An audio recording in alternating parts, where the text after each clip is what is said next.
오늘 저희들 본문의 말씀은 우리 장로님께서 오늘 통해서 읽어주신 말씀처럼 출애굽기 15장 22절에서 원래는 27절까지의 말씀, 26절까지의 말씀인데요. 근데 다 이렇게 조금 길어서 저희 말씀을 좀 24절까지만으로 저희가 부탁을 드렸습니다. 자, 오늘 저희가 보는 이 출애굽기 말씀은 아시는 것처럼 이제 드디어 출애굽을 했어요. 출애굽을 해서 홍해 바다를 드디어 건넜어요. 홍해 바다를 건너서 한 사흘 정도 걸어간 그때쯤의 이야기예요. 사흘 정도. 그러니까 하루 이틀 사흘. 그러니까 사실 저희가 하면은 3일 정도. 그러니까 홍해 바다를 아시는 것처럼 바다잖아요. 어떤 분들은 바다가 이렇게 아주 큰 가장 긴 어떤 고기를 지나지 않아서 여기는 사람이 건널 수 있는 곳이었네 아니었네 그런 이야기들부터 시작해서 이제 역사 학자들이 또 바라보는 이 견지가 다르다 보니까 다양한 이야기가 나오는데요. 저는 가끔 이제 그런 말씀 드리죠. 바다의 크고 작음을 다 떠나서 사람들이 도저히 걸어서는 갈 수 없는 깊이와 어떤 넓이와 이런 바다를 하나님이 가르셨다라고 하는 거죠. 그러니까 저희가 지금 이스라엘 백성들, 지금 여기서 이스라엘 백성들이라고 하지만 이들도 완전히 순수 혈통의 이스라엘 사람들도 아니잖아요. 그러니까는 70여 명의 사람들이 애굽 땅으로, 즉 이제는 원래 있던 땅에서 애굽이라고 하는 지금의 이집트라고 하는 나라로 건너와서 정말로 하나님의 어떤 특별하고 각별한 도우심으로 정말 그 사람들이 번성했어요. 그러니까는 애굽 사람들이 이제 이스를 두려워한 거잖아. 이 노예라고 이제 그들이 어느 순간부터 그들을 노예로 규정해서 일꾼으로 어떤 뭐라 해야 되나요? 그 상위의 계층으로 올라올 수 없도록 다 이렇게 딱 해놓은 그 상태에서 자꾸 그들이 번성하는 것이 그 당시 그 시대의 이집트 사람들에게는 얘네들이 우리에게 위협이 될 수 있겠는데 라고 하고 그들을 압박하기 시작했잖아요. 근데 그 압박을 했음에도 그들이 자꾸 번성했고 하나님이 이제 그들을 이제는 데리고 나와서 하나님께 예배하는 자로 삼기 위해서 출애굽을 시키는 그런 과정들이 있어요. 근데 애굽에서 하나님이 그들에게 다시 돌아가라라고 하시는 그 땅으로 돌아가기까지는 홍해 바다도 있고 여러 가지 어려운 시간들이 이제 있는 거잖아요. 그 중간에 나오고 있는 그러니까 그 일을 그 어떤 과정을 시작한 초창기의 어떤 말씀이 오늘 이 15장 22절로부터 나오는 내용이에요. 22절 앞절 15장 22절 앞절의 내용들을 보면은요. 어떤 내용들이 나오는가 하면 막 하나님을 찬양하는 내용이 막 나와요. 보시면 출애굽기 15장 오늘 본문의 말씀 앞절에 있는 내용들을 잠깐만 저희가 보겠습니다. 하나의 시예요. 시인데 미리암이라고 하는 그러니까 모세의 누이가 되는데 그 미리암이라고 하는 사람이 하나님을 막 찬양하는 건데 이건 미리암만의 찬양이 아니고요. 이스라엘 그 바다를 건너 하나님이 바다를 갈라서 동풍으로 밤새 그 뻘이 되어져 있는 그 길을 말려서 어린이들도 어른들도 노약자들도 이런 모든 이들을 건너갈 수 있도록 밤새 동풍으로 바닷길을 말린 그것들을 그들이 목도하고 난 다음에 고백하고 있는 거기 때문에 어마어마한 기적을 체험하고 난 다음에 막 고백하는 찬양하는 내용이거든요. 하나님을 보시면 이런 내용이 나와요. 15장 2절에 여호와는 나의 힘이요 노래시요 나의 구원이시로다. 그는 나의 하나님이시니 내가 그를 찬송할 것이요 내 아버지의 하나님이시니 내가 그를 높이시리로다 라고 하는 그런 찬양이 나와요. 그리고 15장 9절입니다. 원수가 즉 이집트 그러니까 애굽 사람들이 막 이들을 쫓아오잖아요. 생각해 보니까는 그들이 가고 나면 당장 이집트에서 일할 사람이 없으니 한두 명이 나간 것도 아니고 몇백만 명이 나갔는데 이건 아니다. 다시 붙잡아오자 하면서 막 이집트 사람들이 말과 병거를 끌고 막 쫓아왔잖아요. 근데 그때 그런 어떤 상황들을 봤던 그 두려움에 떨었던 그 시간들이 이들에게도 있었을 거 아니에요. 그러니까 9절에 보면 원수가 말하기를 내가 뒤쫓아 따라잡아 탈취물을 나누리라. 내가 그들로 말미암아 내 욕망을 채우리라. 내가 내 칼을 빼리니 내 손이 그들을 멸하리라. 그런 어떤 정말 이들을 다 가만히 두지 않겠어라고 하는 도끼를 품고 쫓아오는 그들을 그러니까는 애굽 그 히브리 사람들이 그러니까 이스라엘 사람들이 본 거잖아요. 그러니까 그런 어떤 상황들을 이렇게 막 경험했는데 하나님이 그 모든 것들을 싹 물리치시고 이들을 안전하게 홍해바다 건너편에 데려다 놓으신 거잖아요. 물론 그들이 걸어갔지만 걸어갈 수 있는 길을 만드신 분이 하나님이시니 이들이 생각할 때는 정말로 하나님이 놀랍고 참 대단하다라고밖에 말할 수 없는 거죠. 자, 그 다음에 말씀입니다. 오늘 그 다음에 본문의 말씀을 보면 4일이 지났어요. 그래서 이제 그 홍해 바다를 건너서 하나님이 말씀하신 그 땅으로 이제 가기까지 한 사흘 정도의 길을 걸어갔는데, 이제 가다 보니까 이제 점점 이제 목도 마르고 화도 나고 이제 짜증도 나고 뭐 이러는 거예요. 근데 가가 홍해 바다를 건너자마자 뭐 거기에 무슨 뭐 휘황찬란한 뭐가 기다리고 있는 그런 게 아니잖아요. 아시는 것처럼 이들을 하나님께서 이 광야길로 이렇게 이제 돌려서 데리고 가시는데, 이게 그럴 수밖에 없는 상황들이, 왜 하나님께서 좀 더 최단거리로 뭐로 뭐 이렇게 하지 않고 이렇게 하셨을까? 물론 그 중에는, 그 과정에는 이스라엘 백성들의 어떤 불순종도 분명히 있었고요. 그래서 시간이 길어진 부분들도 있었지만, 이들이 약간 외곽을 타고 돌 수밖에 없었던 건, 사람들이 살고 있는 이미 번성한 땅 어디 뭐 이런 곳들, 사람들이 살고 있는 그 땅을 이 한두 명도 아니고 몇백만 명이 지나간다라고 하면 이 부분들이 분명히 문제가 될 수도 있으니, 어떤 지역은 하나님에게 돌아가게 하신 곳도 있었어요. 그래서 이렇게 그들이 돌아서 한 사흘길 정도를 갔는데, 이들이 먹을 물도 떨어진 거예요, 어느덧. 그리고 이제는 워낙 햇볕이 세잖아요. 뭐 저희 한여름도 덥지만 하나님의 물, 뭐 구름 기둥, 불 기둥으로 낮과 밤을 지키셨다라고 하는 말씀이 나오는데, 그럼에도 이들은 그 마음이 이제 불편해지기 시작을 했어요. 단 사흘 만에, 단 사흘 만에, 예, 단 사흘 만에, 3일 만에 이들의 마음이 점점 불편해지기 시작을 하죠. 그래서 오늘 본문의 말씀을 보시면 22절에 사흘길을 걸었는데 물을 얻지 못했어요. 그러자 드디어 이제 23절에 보면 마라라고 하는 지역, 마라라고 하는 땅에 이제 도착했는데, 그 땅의 물은 어찌 된 것인지 그 지역에서, 그 동네에서 가장 물이 쓰고 맛이 없는 동네였던 거예요. 그 지역에 약 200만 명이 넘는 사람들이 도착을 했는데, 어린아이도 저희가 한번 상상을 해봤을 때, 아이들은 엄마 뭐 물 줘, 뭐 물이 먹고 싶어, 뭐 어때 막 이러고 있을 거 아니에요. 또 어르신들은 어르신들대로 나는 정말 시원한 물을 먹고 싶은데 나 이렇게 가다가는 죽을 것 같아, 뭐 이러시지 않겠어요? 뭐 이런 어떤 상황들이에요. 저 200만 명 안에는 노약자들이 다 있으니, 뭐 동물들도 좀 있고 뭐 한다라고 하면, 더더군다나 지금 마실 물이 없다라고 하는 건 굉장히 어렵고 힘든 상황이기는 하죠. 네, 그런 상황이에요. 근데 23절의 말씀에 보니까 그런 지역에 그들이 도착해 있는 거예요. 그런 지역에. 제가 이제 이 말씀을 보다가, 23절의 말씀을 보다가, 이제는 저는 음식을 뭐 자주 하는 사람이 아닌데, 가끔 만약에 이제 뭐 생선을 조리거나 뭐 그런 거, 뭐 음식들이 다 그렇지만, 특히 생선을 조리거나 뭐 탕을 끓이거나 뭐 그렇게 뭐 찌개를 끓이거나 할 일이 있으면, 아시는 것처럼 뭐 지느러미나 뭐 이런 거 다 잘라내잖아요. 이렇게 뭐 좀 이렇게 필요 없는 내장, 뭐 비늘, 뭐 이렇게 옆에 있는 지느러미 막 다 이렇게 잘라내잖아요. 왜 잘라내는지 다 아시죠? 그게 들어가서 졸여지거나 이렇게 끓여지거나 할 때 거기서 비린내도 나고, 잘못하면 정말 비린내도 나고 막 쓴맛도 우러나고, 그러니까 막 다 잘라낸단 말이에요. 근데 그걸 안 하고 그냥 만약에 뭐 편한 게 좋은 거야, 쉬운 게 뭐 좋지, 그리고 막 집어넣었어요. 그리고 막 끓이잖아요. 아무리 좋은 뭐를 넣어도 물론 어느 정도 맛을 잡을 수도 있고 향을 잡을 수도 있긴 하지만, 그걸 깨끗이 처리하지 않고 우려내는 거랑 뭐 이렇게 처리한 상태로 이렇게 우려내는 거랑 맛이 사실은 달라요. 잡내도 다르고 다를 수밖에 없겠죠. 제가 이 말씀을 보다가 문득 그런 생각이 난 거예요. 저희들의 삶도 정말 잘라야 될 것들, 떼내야 될 것들, 갉아버려야 될 것들을 갈그지 않는 채, 그냥 둔 채, 그냥 내가 이렇게 살 거야 라고 했을 때, 그 삶이 점점 시간이 지나면서 마치 물에 넣고 끓이는 것처럼, 졸이는 것처럼 저희들의 삶이 그렇게 시간이 그냥 이렇게 지나가잖아요. 그러면 그 쓴맛이 반드시 나타나요. 그 비린 맛이 저들의 삶에서 나타나요. 그래서 마치 누군가가 그 다듬어지지 않은 생선의 국물과 찌개를 먹으면서, 이 쓴맛은 뭐지? 예를 들면 이 비린내는 뭐지? 뭐 이런 것처럼 저희들의 저희들의 삶의 어떤 맛을 보고, 누군가가 저희들의 삶과 같이 이렇게 연합해서 살아가려고 할 때, 저희들의 삶에서 도려내지 않고 잘라내지 않고 긁어내지 않은 것들, 근데 그것들이 시간을 지나면서 없어지면 참 좋은데, 시간이 지나도 그것이 없어지지 않고요, 자꾸 저희들의 말에서, 태도에서, 행동에서 우러나와요.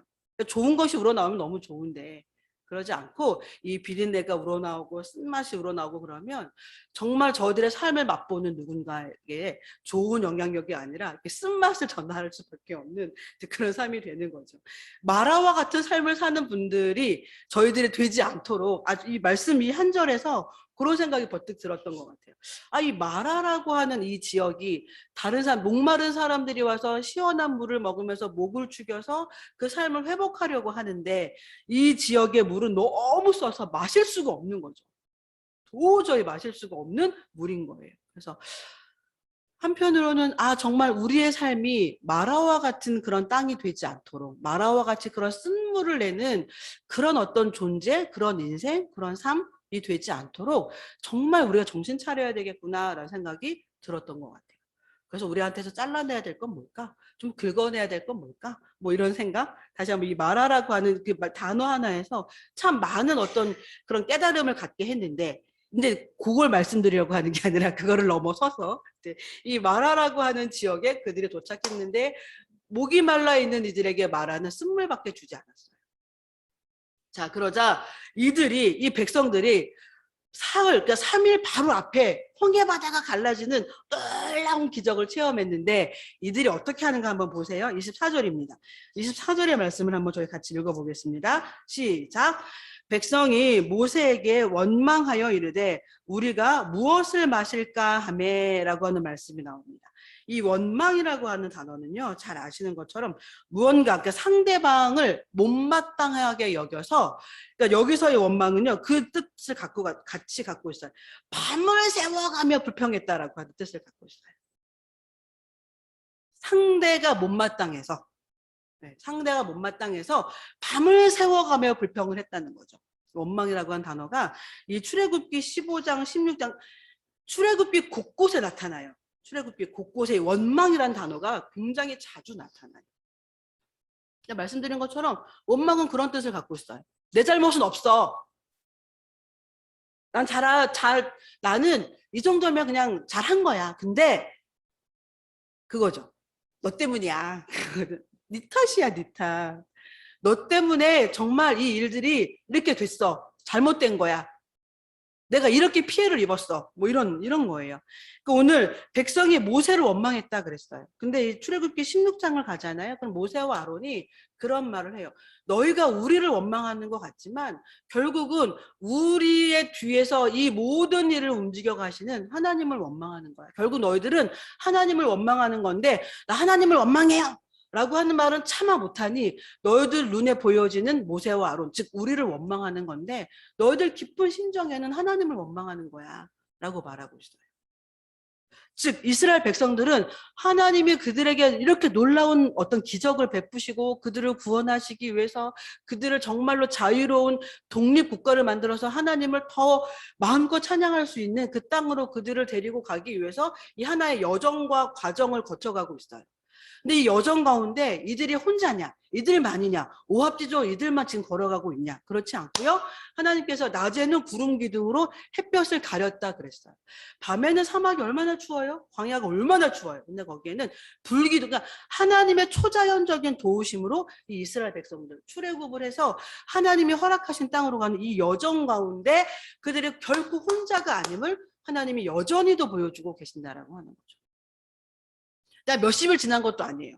몇 년이 지난 것도 아니고요. 이제 사흘, 이제 3일이 지났는데 이들의 입술에서는 뭐가 터져 나오는가 하면 하나님을 원망하는 말이 나오기 시작해요. 그것도 어느 정도냐. 아유, 하나님 좀 뭐 왜 이러시지? 나한테 왜 그러시지? 뭐 이 정도에서 끝나는 게 아니라 계속 중얼거리듯이 정말 하나님 때문이야. 왜? 16장을 넘어가면은요. 이게 더해지잖아요. 우리가 노예로 살다가 애굽에서 확 죽어버릴 건데 우리를 여기까지 끌어내가지고 한번 말씀 보실까요? 같은 출애굽기 16장의 말씀입니다. 출애굽기 한 장 넘어오시면 출애굽기 16장 3절, 2절, 3절의 말씀을 한번 읽어보겠습니다. 같이 읽어보겠습니다. 출애굽기 16장 2절, 3절 같이 읽겠습니다. 이스라엘 자손 온 회중이 그 광야에서 모세와 아론을 원망하여 이스라엘 자손이 그들에게 이르되 우리가 애굽 땅에서 고기 가마 곁에 앉아있던 때와 떡을 배불리 먹던 때에 여호와의 손에 죽었더라면 좋았을 것을 너희가 이 광야로 우리를 인도하여 내어 이 온 회중에 줄여 죽게 하는도다 라고 하는 원망을 해요. 그냥 종으로 살다가 죽을 건데 너희들이 우리한테 이상한 희망과 소망을 불어 넣어 주어서 뭐 홍해 바다를 건너서 하나님이 우리와 함께하는 그 땅으로 가서 하나님을 찬양하며 하나님께 마음껏 우리가 예배를 드리며 우리가 정말로 하나님의 백성으로 살아가자라고 하는 이 헛된 희망을 우리 마음에 불어넣어 주어서 그냥 우리가 그냥 애굽 땅에서 먹고 싶은 고기 실컷 먹으면서 그냥 목마르지 않게 그렇게 살다가 죽을 수 있었는데 너희가 왜 우리한테 그 말이에요. 헛된 희망을 불어넣어서 우리로 하여금 하나님이 허락하신 땅으로 우리가 가자라고 하면서 우리를 이곳까지 끌어들여서 죽게 하는 거야 뭐 이런 거잖아요 지금. 그러면서 원망하는 내용들이에요. 15장 16장 계속 이런 내용들이 연달아 나와요. 오늘 본문으로 다시 돌아와서 보면 바로 그런 거죠. 백성이 모세에게 원망하여 이르되 우리가 무엇을 마실까? 이거는 어떤 각도에서 보느냐에 따라서 우리가 무엇을 마실까라고 말할 수 있어요. 우리 뭐 먹지? 뭐 먹고 살지? 뭘 마시지? 어떻게 입고 살지? 어느 곳에서 살아야 되지? 그런 말 하는 것 자체가 하나님을 원망하는 그런 표현은 절대 아니에요. 근데 그 표현 뒤에 있는 그들의 마음 자세가 하나님을 향한 그들의 태도가 그 태도죠. 마음의 자세가 하나님을 원망하는 하나님을 밤새 원망하는 불평하는 그런 어떤 마음들로 이 모세와 또 하나님에게 이런 표현을 하고 있는 거죠. 저희들도 이런 표현을 우리 뭐 먹고 살지? 우리 어떻게 살아야 되지? 이렇게 말할 수 있어요.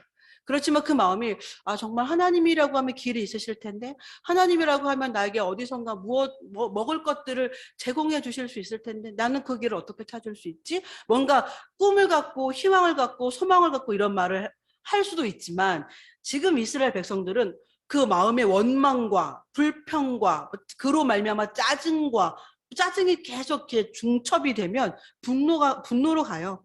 분노로 가서 뭐 하는 거야? 왜 나한테 이러는 거야? 하나님 도대체 뭔데 우리한테 이렇게 하는 거야? 그 하나님 세웠다는 지도자들이 너는 도대체 뭔데 우리를 여기까지 이끌고 나왔는데? 라고 하는 말로 계속 가는 거죠. 분노의 분노를, 짜증의 짜증을, 원망의 원망을. 이런 어떤 상황이 되어져 가고 있는 거예요. 그러니까 24절의 말씀을 보시면 저희가 봤던 것처럼 원망하며 말하죠. 우리가 도대체 뭘 마셔야 돼? 어디서 마셔야 돼? 라고 하는 말을 하고 있습니다.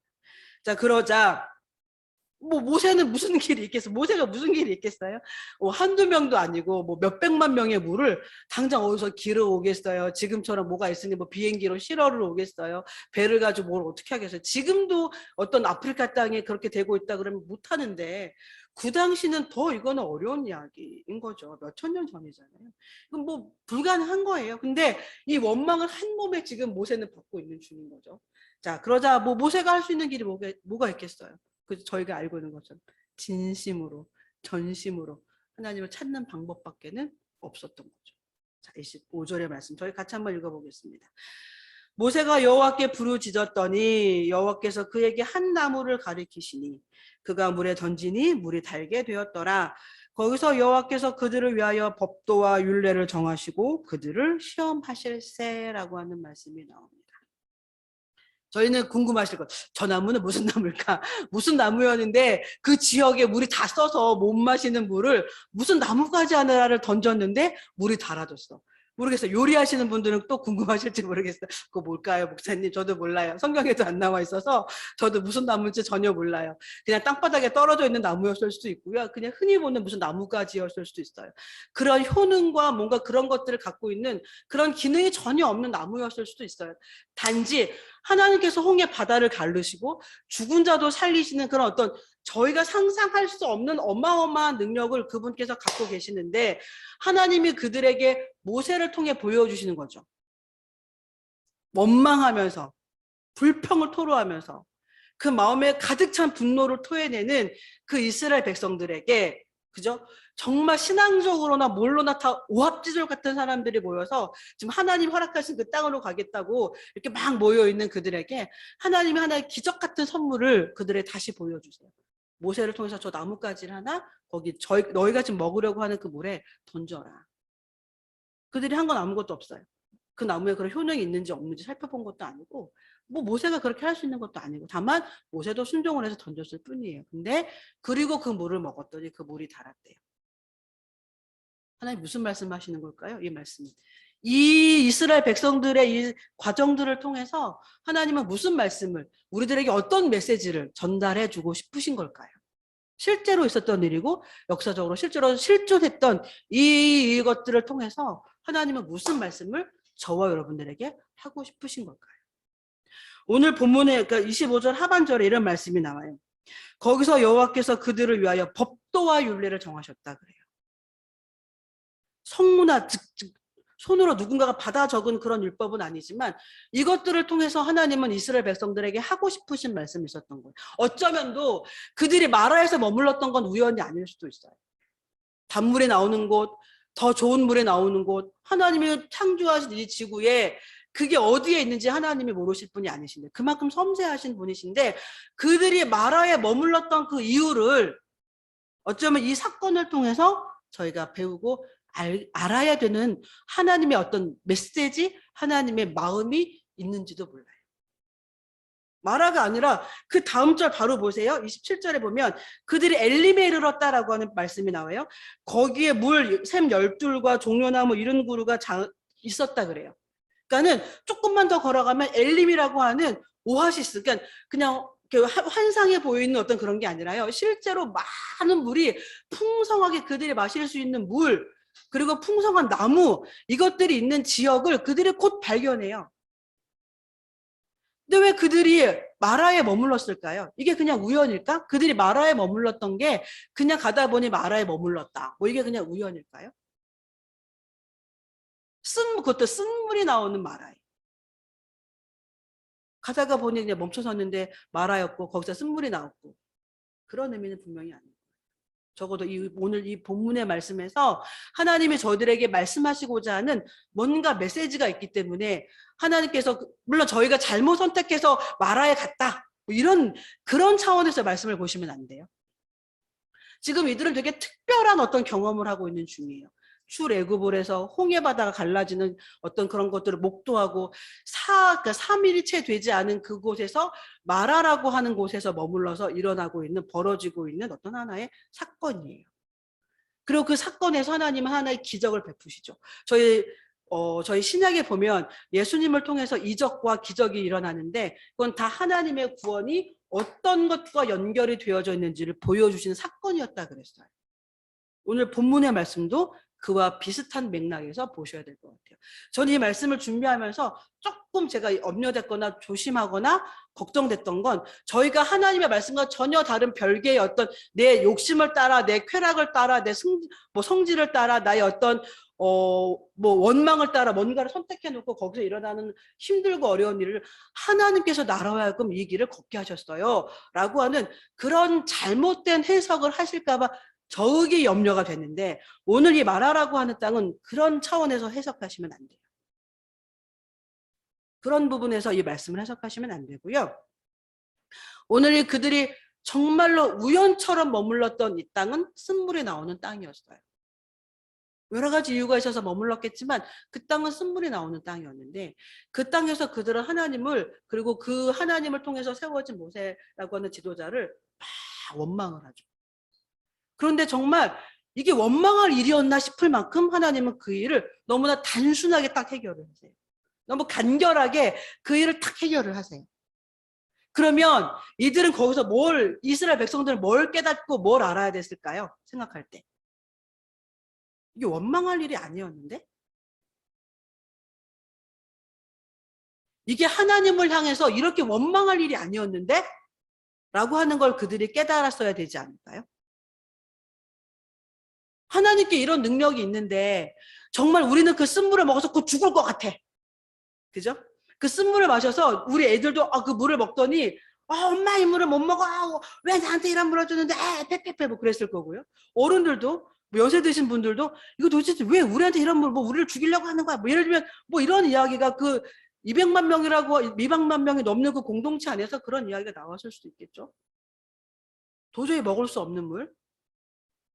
근데 해결할 길도 보이지 않아요. 해결할 방법도 없어요. 어떤 길도 보이지 않아요. 모세가 정말 간절히 하나님을 찾아요. 하나님 이거 어떻게 해야 되죠?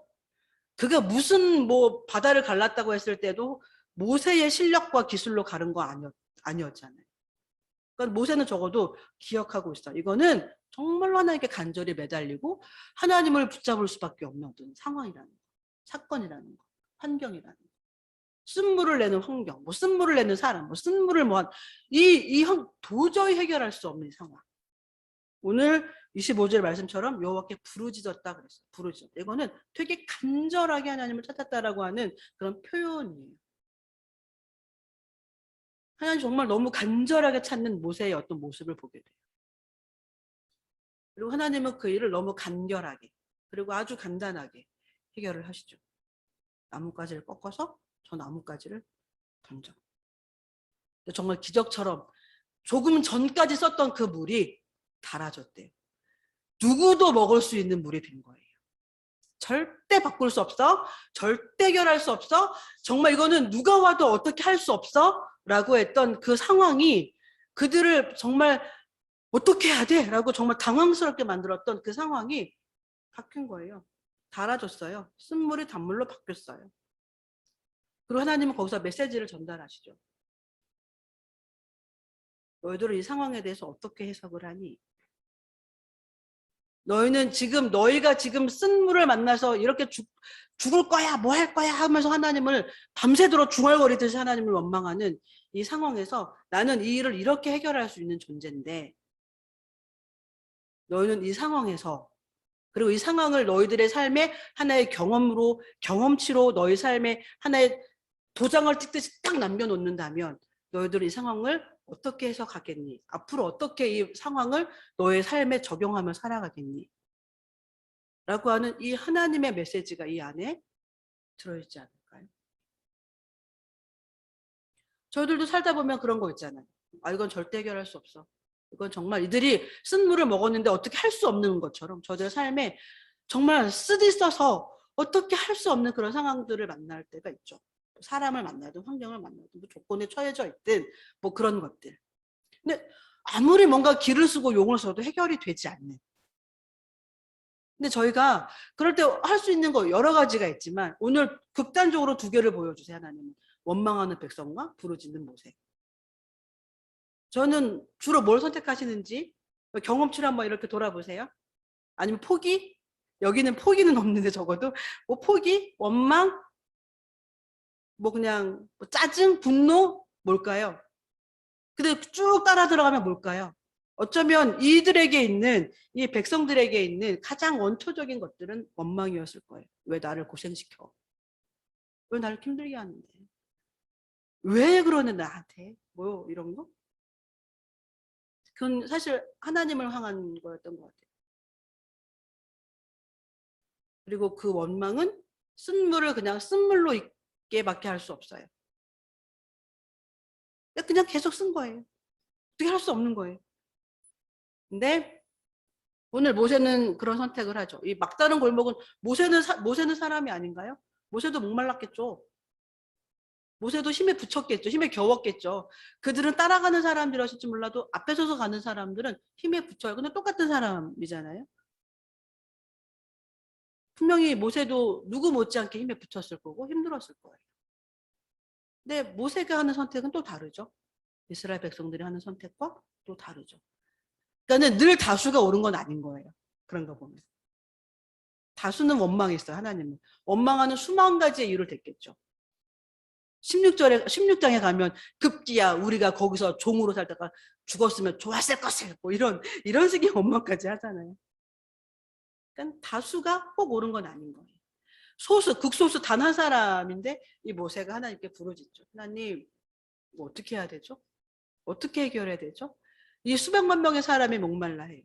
어린아이, 뭐 나이 든 사람들부터 시작해서. 그렇다고 뭐 중장년은 목이 안 말라? 다 목마른 거죠. 다 힘든 거죠. 그랬을 때 하나님이 해결하시는 방법은 저희가 정말 오늘 본문의 말씀에 보고 있는 것처럼 너무 단순했어요. 우리는 할 수 없는 부분인데 하나님이 그 일을 해결하시려고 딱 어떤 하나님의 손을 딱 펼치실 때 그 방법은 너무 단순하게 해결이 됐어요. 오늘 본문은 저희들에게 이 말씀을 실제적으로 역사 가운데 있었던 이 말씀을 저희들에게 기록하여 남겨주고 있죠. 그리고 25절 하반절에 있는 것처럼 여호와께서 그들을 위하여라고 했어요. 위하여. 하나님은 이스라엘 백성들 원망하지 않고요. 그렇게 오늘 본문의 말씀에 그대로 그렇게 나와 있어요. 그들을 위해서. 하나님은 정말 그들에게 꿈을 부어주시고 그 꿈을 이룰 수 있도록 정말 섬세하게 세밀하게 그들과 함께 하시는데 순간순간마다 하나님 원망하는 그들을 여전히 버리지 아니하시고 그들을 위해서 이 사건을 통해 알게 하시고 깨닫게 하세요.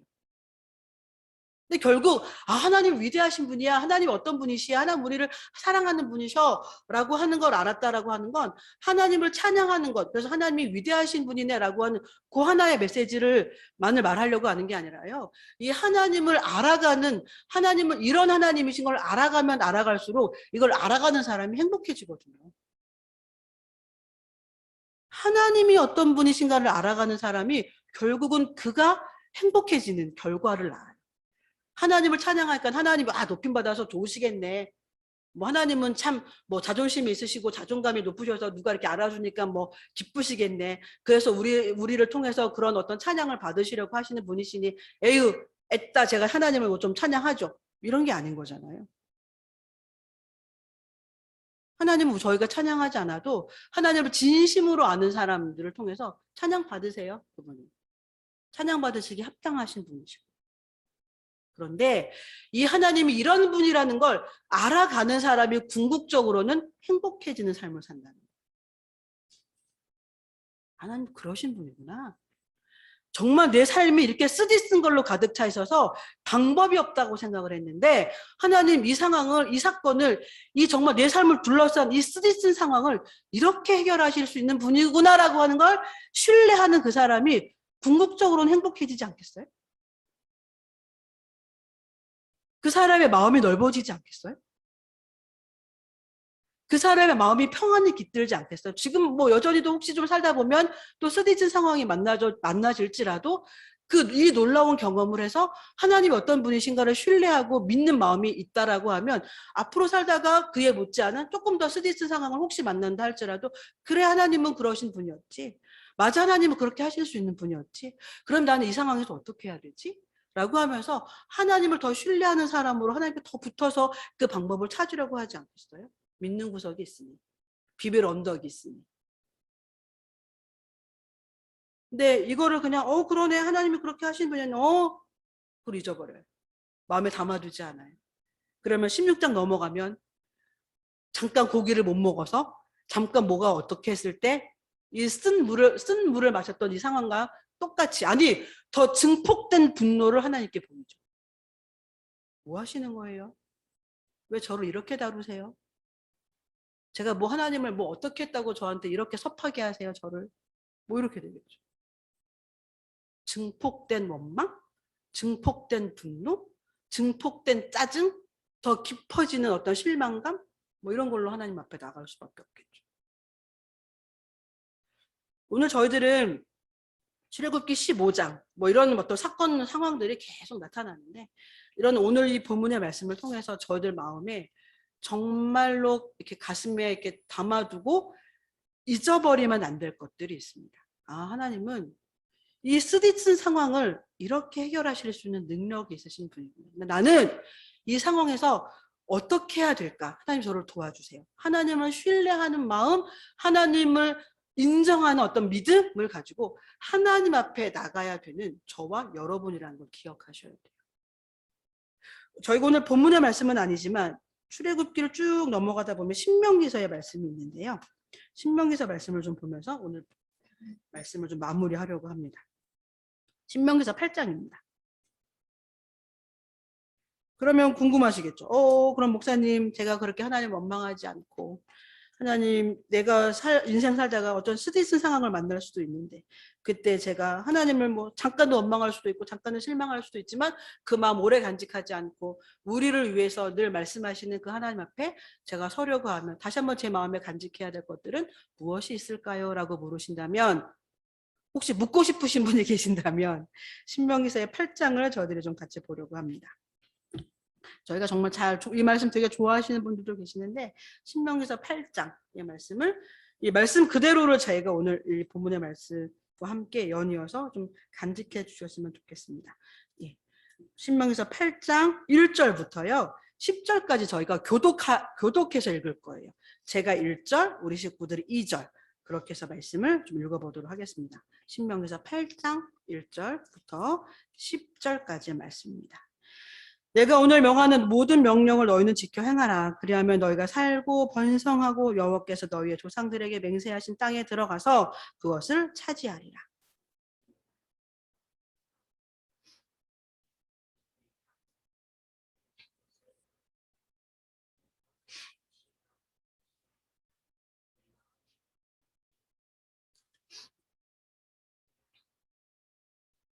너를 낮추시며 너를 줄이게 하시며 또 너도 알지 못하며 내 조상들도 알지 못하던 만나를 내게 먹이신 것은 사람이 떡으로만 사는 것이 아니요 여호와의 입에서 나오는 모든 말씀으로 사는 줄을 네가 알게 하려 하심이니라.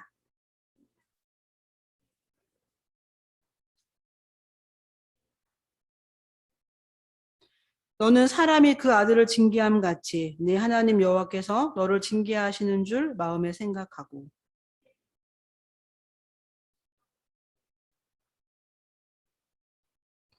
네 하나님 여호와께서 너를 아름다운 땅에 이르게 하시나니 그곳은 골짜기든지 산지든지 시내와 분천과 샘이 흐르고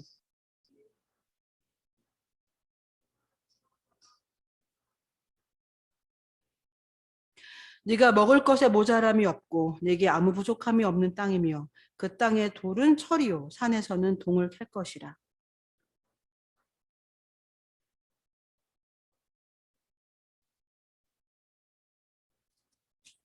아멘. 하나님은 이러신 분이세요. 정말 하나님이 이러신 분이라는 걸 저와 여러분들의 마음에 저들의 삶의 어떤 자리를 살아가다가 가끔은 배가 고플 수도 있고 가끔은 목이 마를 수도 있고 목이 말라 물을 찾았는데 쓴물이 나올 수도 있는 그래서 더 이상의 어떤 길이 없는데 막다른 골목인데 라고 하는 그런 삶의 어떤 어려움 가운데 저들이 혹시 처해 있다고 할지라도 늘 기억하셔야 될 것 하나님은 저와 여러분들과 함께하고 계신다라고 하는 것이죠. 우리 눈에 길이 보이지 않아서 하나님께도 길이 없는 건 아니에요. 저희들의 눈에 길이 보이지 않으면 길이 없다라고 생각을 하시고 더 나아가서 하나님을 원망하거나 그 삶을 포기하거나 책임을 회피해버리거나 뭐 이런 상황들이 벌어지는 거죠. 저 여러분들이 오늘 이 말씀 출애굽기의 말씀과 이 신명기서의 말씀을 저들의 좀 마음에 다시 한번 새겨 놓으셨으면 좋겠습니다. 하나님이 하실 말씀이 있으셨댔잖아요. 이스라엘 백성들을 위해서 명령과 규례를 그들에게 전하실 메시지가 있었다라고 오늘 본문의 말씀은 이야기하고 있습니다. 여러분들 살아가다가 혹간 늘 뭐 좋고 편안하고 평탄한 길을 걸어갔으면 너무 좋겠지만 하나님은 저들에게 뜻하신 바가 그런 삶을 살다가 그냥 천국에 오는 게 아니라 때로는 삶의 굴곡과 언덕과 산과 뭐 이런 것들을 다 지나가면서 하나님을 믿고 붙잡고 그 삶을 통과해내고 이겨내고 성숙해져 가고 그래서 또 그 삶이 또 누군가에게 쓴맛을 내게 하는 삶이 아니라 좋은 영향력을 주는 그런 삶을 살다가 하나님 나라에 오기를 바라는 기대하시는 하나님이십니다. 저희가 그 삶이 결코 또 혼자 살아가는 거 아니다라고 오늘 말씀은 분명히 저희들에게 전달해 주고 있습니다. 저희가 혹시 살다가 어려운 시간들 만나실 때 원망하는 이스라엘 백성들 될 수도 있고 부르짖는 모세가 될 수도 있는데 저 여러분들은 좀 후자를 한번 선택해 봤으면 좋겠습니다. 부르짖는 모세. 하나님은 이 일을 해결하실 수 있다라고 하는 그 믿음으로 하나님 앞에 나아가는 그 무릎. 그리고 신명기서에 나오고 있는 그 말씀처럼 정말 나는 너희를 사랑하고 부모가 자녀를 잘못 갈 때 징계하는 것처럼 나는 너희를 징계해서라도 다시 올바른 길로 데리고 오려고 하는 만큼 너희를 사랑해 라고 말씀하시는 이 하나님을 저 여러분들이 좀 기억하며 살아갔으면 좋겠습니다. 그래서 혹시 이런 어떤 삶을 저 여러분만 보고 살아가는 게 아니고요. 우리를 이렇게 바라보면서 같이 살아가는 믿음의 동료들에게 우리의 자녀들에게 저희들이 어떤 살아가는 그 뒷모습이 되게 멋진 영향력을 줄 수 있어요. 저 여러분들 그런 삶을 좀 멋지게 살아봤으면 좋겠습니다. 이제 좀 같이 기도하겠습니다. 하나님 오늘 이 말씀을 통해서 이스라엘 백성들에게 말씀하고 계시는 것처럼 예, 법도와 율례를 정하시고 이렇게 말씀하고 계시는데 정말 저희가 살아가는 그 삶의 여정 가운데 지금도 함께 하시는 하나님, 그 하나님을 붙잡고 저희 또한 이 하나님이 어떤 분이신가 더 깊이 알아가는 자들 되도록 도와달라는, 또 우리의 지혜가 부족해서 못 깨닫는 부분 너무 많으니 깨달아서 하나님이 어떤 분이신가를 더 깊이 알아가는 저들의 삶이 되게 해달라고 잠깐만 기도하도록 하겠습니다. 같이 기도하시겠습니다.